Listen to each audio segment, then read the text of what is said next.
சில இன்சிடென்ட்ஸ் நான் ஞாபகம் வருது. 2000ல் எக்ஸிம் ஓவர் எங்கள் அக்கௌண்ட்ஸில் ஆள் தேவைப்படுது. வரீங்களான்னு கேட்டாங்க. எனக்கு அக்கௌண்ட்ஸ் தெரியாது, ஒன்றும் தெரியாது. சரின்னு சொல்லி என் ஹஸ்பண்ட் சொன்னாங்க, கூப்பிட்றாங்கல்ல போ அப்படின்னா. ஈஸியாக சொல்கிறீங்க. அங்கே போய் தான் கொஞ்சம் கற்றுக்கிட்டேன் எல்லாம் எப்படி எல்லாம் பண்ணணும் அப்படின்னு. 7 years நல்லா வேலை செஞ்சேன். ஒரு ப்ராப்ளம் இல்லாமல். 2008 இல்லை 2007ல் எனக்கு இந்த ஒரு கட்டி அது ரொம்ப கஷ்டப்பட்டேன்.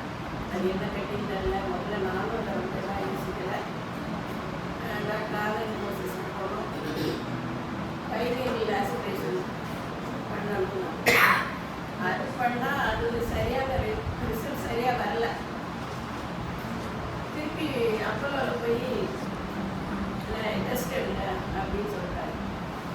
ஸோ அங்கே போனால் டாக்டர் வந்து ஒரு பயாப்சி பண்ணிடுவோம். லேஸாக இது பண்ணி 5 minutes தான் ஆகும். 5 to 10 minutes. நானும் சரி அந்த சர்ஜன் கேட்டார், நீங்கள் என்ன வேலை செய்வீங்க? ஆமாம். எங்கே வேலை செய்வீங்க? சர்ச்சில் வேலை செய்வீங்க. நீங்கள் சர்ச் வேலையை சொல்லுங்கள், சர்ச்சை பற்றி. நான் பாலிட்டிக்ஸ் பேசுகிறேன். அவ்வளோதான், முடிஞ்சு போச்சு. 10 நிமிஷத்தில் எல்லாம் முடிஞ்சுது.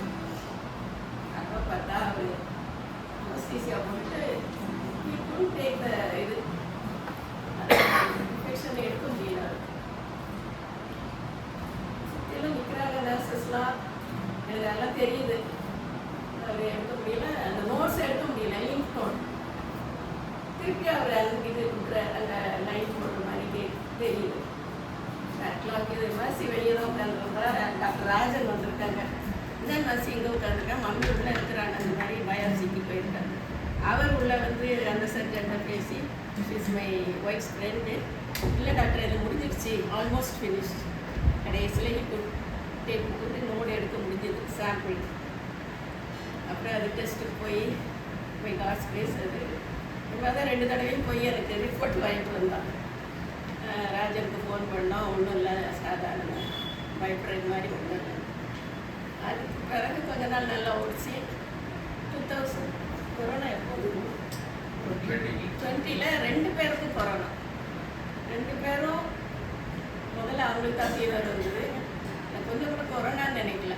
திருப்பி 3 days கழிச்சு எனக்கு ஃபீவர். ஃப்ரீயாக தான் சொன்னேன், 5 நாளைக்கு மேலே ஃபீவர் இருந்தால் சித்தி டெஸ்ட் எடுக்கணும் அப்படின்னு சொல்லி சுஜித்து வீட்டுக்கே ஆள் அனுப்பி லேபில் இந்த 2 பேருக்கும் பாசிட்டிவ். 2 பேரும் அட்மிட் ஆகிட்டோம். ஒரு ஃபுல் டே ரூம் கிடைக்காம வெளியே உட்காந்துருந்தோம் ஃபீவரோட. 7 மணிக்கு தான் ரூம் கொடுத்தாங்க. எங்கள் 7 days இருந்தோம். ஆனால் அப்போ எனக்கு ரொம்ப அது சிவியராக தெரில. எனக்குன்னு ரொம்ப சிவியராக இருந்தது. இந்த ரெம்டிசிவிரும் பேராசிட்டமால் ஏற்றிக்கிட்டே இருப்பாங்க ஐடியில். எனக்கு வெறும் ஓரல் டேப்லெட்ஸ்.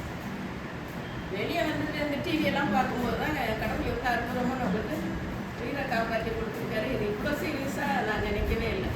அதில் இருந்து ஆண்டவர் காப்பாற்றினேன். அதுக்கு அடுத்த வருஷம் ஷிங்கிள்ஸ் வந்து ரொம்ப கஷ்டப்பட்டேன்.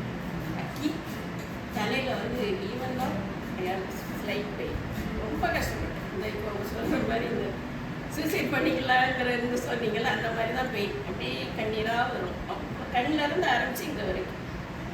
ஸோ அதுலேயும் ஆண்டவர் காப்பாற்றி 25 years கரெக்டாக இந்த வருஷத்தோட முடியுது. ஆண்டவர் எத்தனையோ அற்புதங்கள் அப்படி செய்து என்ன நோக்கத்துக்காக வைத்திருக்கிறாரோ தெரியல. ஆனால் ஆண்டவர் ஜீவனை கொடுத்து அநேகருக்காக ஜெபிக்க அதுக்காக வைத்திருக்கலாம். ஒரு வேலை அப்படி தான் சில நேரம் ஆண்டவரை ஏன் வைத்திருக்கேன் அப்படி தான் நான் கேட்பேன். இதுக்காக வைத்திருக்கீங்க இவ்வளோ கஷ்டங்கள். ஒன்றும் இதுக்கு இடையில எங்கள் அண்ணன் இருந்தாங்க. அப்பவும் ரொம்ப அதை தாண்டி வர்றது கஷ்டப்பட்டேன். அதுலேயே ஆண்டவரை ஆதரவுப்படுத்தி கொண்டு வந்து ஒவ்வொரு கஷ்டமாக வந்து இருக்கும். எங்கள் ஆசிரியர் போய்கிட்டு கத்திரிக்கு சொல்கிறேன்.